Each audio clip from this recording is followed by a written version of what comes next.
And there's more breaking update that's coming in right now from Manipur. Students are protesting in Imphal. In fact, there's also stone pelting that is being reported outside Governor's house. In fact, earlier the students had marched to the Chief Minister's residence. Now, the center stir is over the rise in violence in the state. These are the students on your screens right now protesting, and we are being told that this is a protest by the students.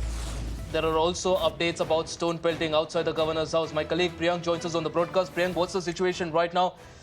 Distressing visuals there coming in of the students protesting. We are being told that there was stone pelting as well outside the Governor's residence.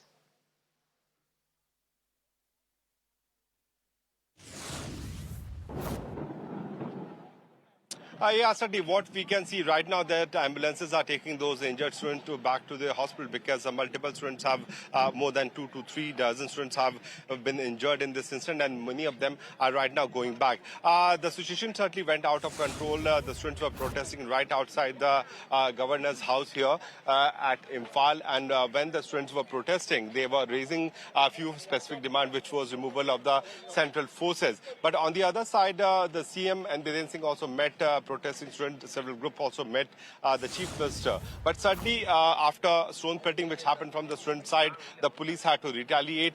The forces were not allowed to come here.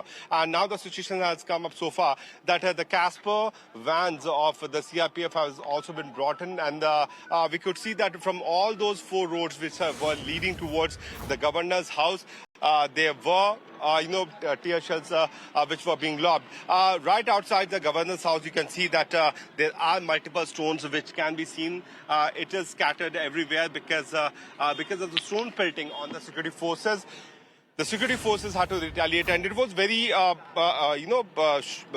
sad to see that how force was used against the student because there were rogue elements which managed to enter, and when they started pelting stone on the security forces, there was retaliation, and from all the corners, from all these roads, stones, not only stones but tear shells were also lobbed on the students right outside the residence of the governor of Imphal.